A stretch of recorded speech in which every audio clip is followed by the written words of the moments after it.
नमस्कार जय जगन्नाथ। तो किछि समय पिला पढ़ापढ़ी विषय आज दवाई भाविली। आज चतुर्थ श्रेणी गोटे इंग्लीश लेसन 8 आम पढ़ा पिला मैंने केमिति पढ़े जो इंग्राजी लोक कहती ना कौन यहाँ बहुत किसी कष्टिया केमिति पढ़े से विषय में आज मानस बाबू सागर पाठ पढ़ेबी तार जेहेतु परीक्षा सरी जाइए एवं अवसर समय बसिकी भाविले डिस्कस करवा कौन पढ़ी आज मानस आम पाठ पढ़ा लेसन 8। लेसन माने कौन? हाँ लेसन माने कौन जानी ना। देख लेसन माने हूँ पाठ्यक्रम।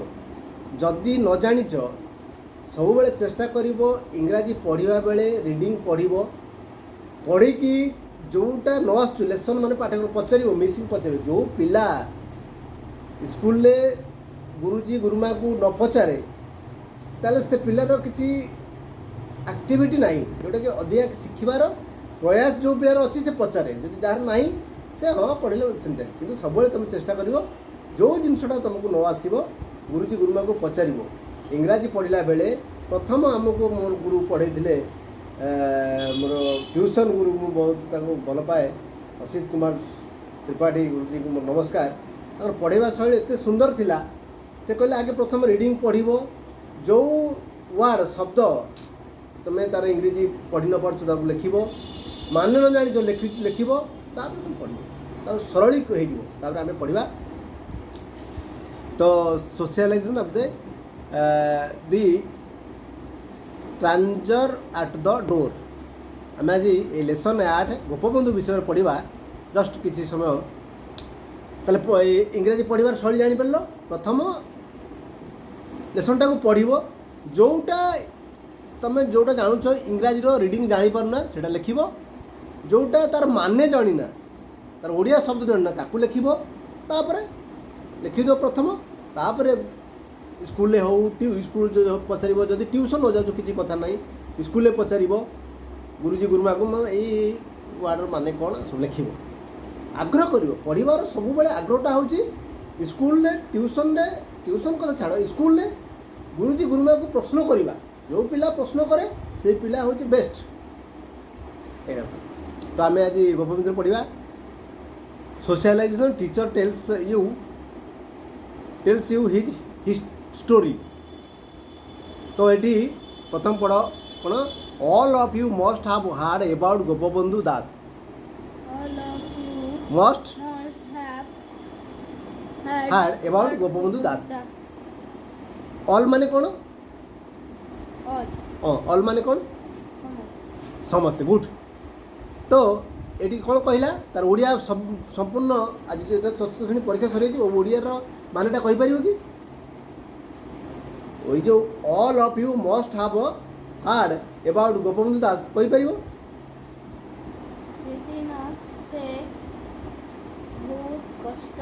नहीं नहीं नहीं स्टॉप। तार माने हूँ Odia all of you must have heard about Gopabandhu Das माने कौन कहूँ ना आपण मैंने समस्ते गोपबंधु दास को विषय निश्चित जानी यही कथा। तापर कौन कहला से भाया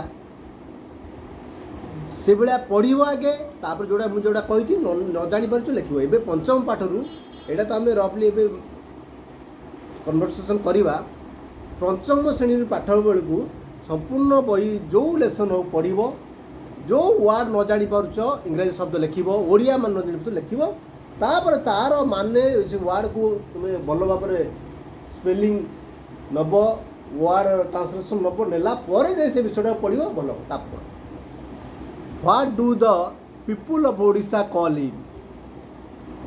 ओडिशार लोक मैंने कौन बोली डाकुले कौन डाकुले ना उत्कलमणि गोपबंधु।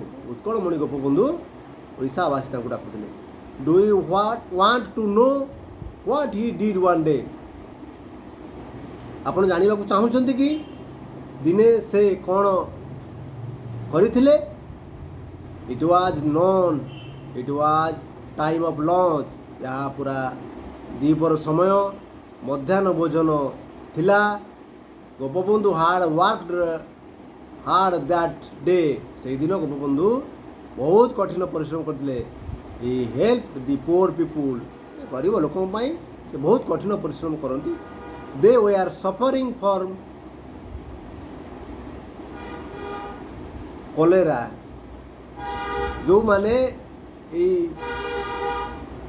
कोलेरा रे सफर होती गोटे रोगरे से बहुत कठिन परिश्रम करती ये come home for lunch just when he was ready to take his lunch he came for lunch से जो घर को कठिन परिश्रम घर को फेरी मध्याह्न भोजन करने ही हार्ड ए पोर बिगर बिगिंग गोटे पोर गरीब भिकारी जड़े कौन भिक्षा मांगे चाहूँगी give me something to eat कहूँ मत कि खाद्य दियो खाद्यपाई भिक्षा प्रार्थना करुँची I have not eaten anything for the last today से कहूँ गत 2 दिन धरी मुझे खाई ना Gopabandhu took all the food give to him on the banana leaf Gopabandhu कौन कले सी तांकर जो खाद्य परिस्थिति कदली पत्र रे तांको परोसी देले he gave it to the बिगर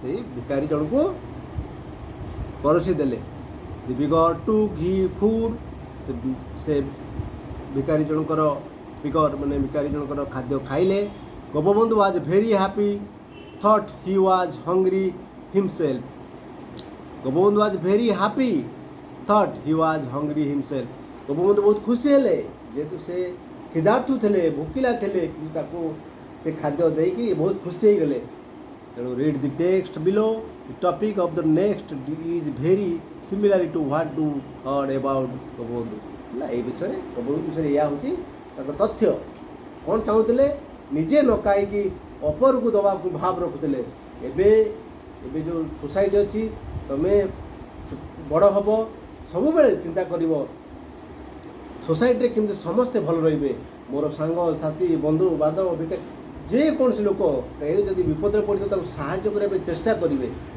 वही आसवे ना सब बेले हिम्मत रखिए जमी आम सोसाइटी समस्ते भल रे ये शिक्षा मध्यम यही संस्कार मध्यम जो पिला जो छात्र पढ़ो बुझब निश्चय से दिन दिन आगेब ये खाली एतिक नुहे जे पाठ पढ़ी आम चाकरी करवा बहुत उपाय अच्छी सेल्फ इंडिपेंडेंट हवा निजर लोक को चाकरी दबार मनोभाव नहीं पाठ पढ़ा ये भाव आसिले ये ढांचारे पाठ पढ़ले निश्चय दिन दिन आगेब भल मनीष हम तो जय जगन्नाथ नमस्कार जय जगन्नाथ तो आज ये आगामी दिन में आम पाठ डिस्कसन करवा जय जगन्नाथ।